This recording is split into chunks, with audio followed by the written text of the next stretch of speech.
Hello friends, आज मी तुम्हाला Europe आणि भारत या पठावर 20 MCQs विचारणार आहे. प्रत्येक प्रश्न एका गुणासाठी. चला तर मग सुरू करूया. पहिला प्रश्न आहे की युरोपाच्या इतिहासात 13वे ते 16वे शतक कोणत्या नावाने ओळखले जाते? आणि याचे पर्याय आहेत: ए. मध्ययुग, बी. क्रांतियुग, सी. प्रबोधन युग, डी. अंधार युग. योग्य पर्याय आहे पर्याय सी, प्रबोधन युग. कारण या काळात युरोपात कला, ज्ञान आणि विज्ञानामध्ये मोठी प्रगती झाली. जुन्या विचारांना सोडून लोक नवीन विचार करू लागले. म्हणूनच या काळाला प्रबोधन युग म्हणतात. आता दुसरा प्रश्न. मोनालिसा आणि द लास्ट सपर या जगप्रसिद्ध चित्रकृती कोणत्या चित्रकाराने तयार केल्या? आणि याचे पर्याय आहेत: A. Johannes Gutenberg, B. Leonardo da Vinci, C. Christopher Columbus, D. Robert Clive. योग्य पर्याय आहे पर्याय बी, लिओनार्दो द विंची. कारण लिओनार्दो द विंची हे प्रबोधन काळातील एक महान आणि अष्टपैलू व्यक्तिमत्व होते. ते चित्रकार, शास्त्रज्ञ, अभियंता अशा अनेक क्षेत्रात पारंगत होते. त्यांच्या या 2 चित्रांमुळे ते जगभर प्रसिद्ध झाले. तिसरा प्रश्न आहे की इ.स. 1450च्या सुमारास जर्मनीमध्ये छपाई यंत्राचा शोध कोणी लावला? आणि याचे पर्याय आहेत: Leonardo da Vinci, B. Martin Luther, C. Bartholomew Dias, D. Johannes Gutenberg. योग्य पर्याय आहे पर्याय डी, जोहान्स गुटेनबर्ग. कारण छपाई यंत्राच्या शोधामुळे पुस्तके मोठ्या प्रमाणात छापली जाऊ लागली. यामुळे ज्ञान आणि नवीन विचार लोकांपर्यंत वेगाने पोहोचण्यास मदत झाली. चौथा प्रश्न आहे की युरोपात रोमन कॅथोलिक चर्चच्या जुन्या धार्मिक कल्पनांविरोधात सुरू झालेल्या चळवळीला काय म्हणतात?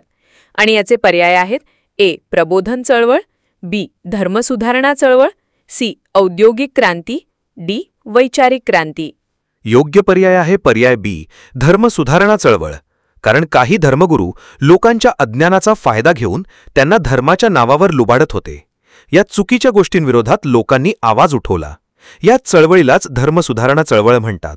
पाचवा प्रश्न आहे की इ.स. 1453 मध्ये तुर्कांनी कोणते महत्त्वाचे शहर जिंकून घेतल्यामुळे युरोपीय देशांना आशियाकडे जाणारे नवीन सागरी मार्ग शोधावे लागले? आणि याचे पर्याय आहेत: A. Rome, B. Paris, C. London, D. Constantinople, Istanbul. योग्य पर्याय आहे पर्याय डी, कॉन्स्टँटिनोपल, इस्तांबूल. कारण कॉन्स्टँटिनोपल हे युरोप आणि आशिया यांच्यातील व्यापाराचे मुख्य केंद्र होते. तुर्कांनी हे शहर जिंकून जमिनीवरील मार्ग बंद केल्यामुळे युरोपियांना समुद्रातून भारताकडे येण्याचा नवीन मार्ग शोधावा लागला. बघा, एका घटनेमुळे इतिहासाला किती मोठं वळण मिळालं.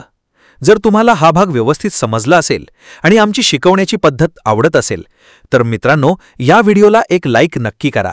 आणि हो, आता पाहूया पुढचा प्रश्न. 6वा प्रश्न आहे की इ.स. 1498 मध्ये आफ्रिकेला वळसा घालून भारताच्या कालिकत बंदरात पोहोचणारा पोर्तुगीज खलाशी कोण होता? आणि याचे पर्याय आहेत: A. Christopher Columbus, B. Bartholomew Dias, C. Vasco da Gama, D. Marco Polo. योग्य पर्याय आहे पर्याय सी, वास्को द गामा. कारण वास्को द गामा हा समुद्राच्या मार्गाने युरोपमधून थेट भारतात पोहोचणारा पहिला युरोपीय होता. त्याच्या या शोधामुळे युरोप आणि भारत यांच्यात थेट सागरी व्यापार सुरू झाला. आता 7वा प्रश्न. प्रस्थापित रूढी आणि परंपरांकडे चिकित्सक दृष्टिकोनातून पाहण्याच्या बदलाला काय म्हटले जाते? आणि याचे पर्याय आहेत: ए. धर्मसुधारणा, बी. राजकीय क्रांती, सी. वैचारिक क्रांती, डी. भौगोलिक शोध. योग्य पर्याय आहे पर्याय सी, वैचारिक क्रांती. कारण वैचारिक क्रांती म्हणजे लोकांच्या विचार करण्याच्या पद्धतीत झालेला मोठा बदल. लोक कोणत्याही गोष्टीवर अंधळेपणाने विश्वास न ठेवता हे असे का आहे असा प्रश्न विचारू लागले. म्हणूनच या काळाला वैचारिक क्रांती म्हणतात. 8वा प्रश्न आहे की इ.स. 1689च्या कोणत्या कायद्यामुळे इंग्लंडच्या राजाच्या अधिकारांवर मर्यादा आल्या? आणि याचे पर्याय आहेत: A. Magna Carta, B. Bill of rights, C. स्वातंत्र्याचा जाहीरनामा, डी.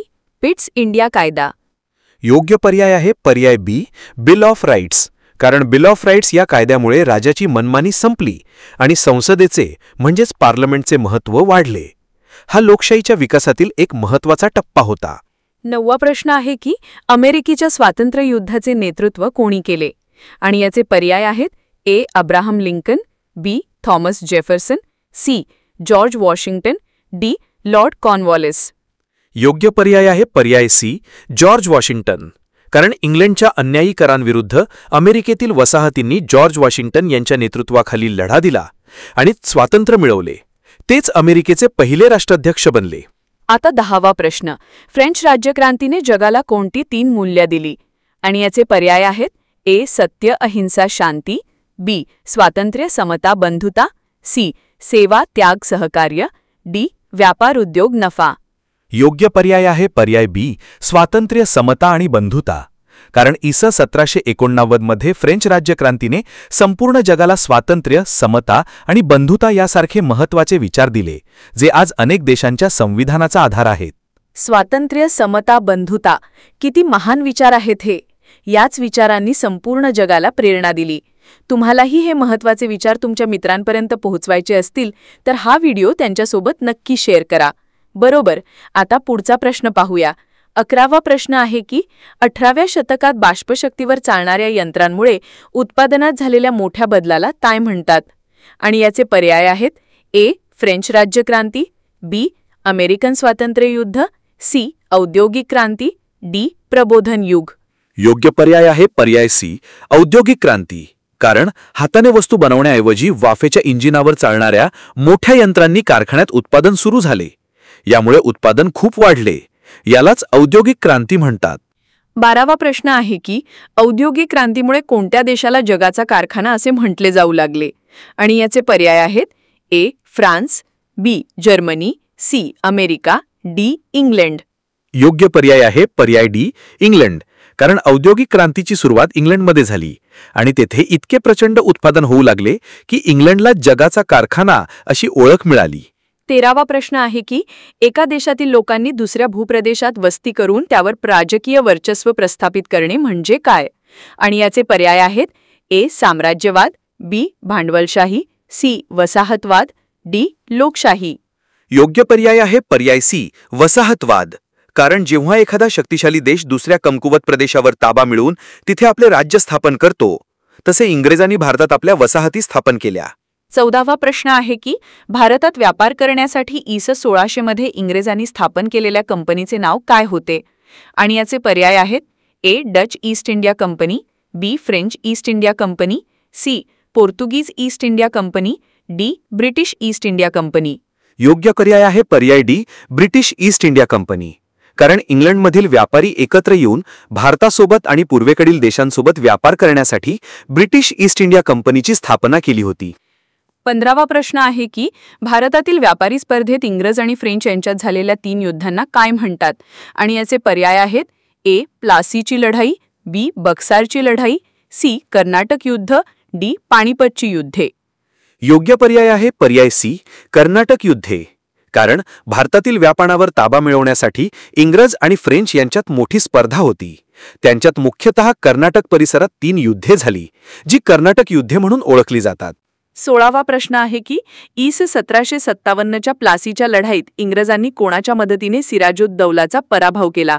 आणि याचे पर्याय आहेत ए. मीर कासिम, बी. शाह आलम, सी. मीर जाफर, डी. हैदर अली.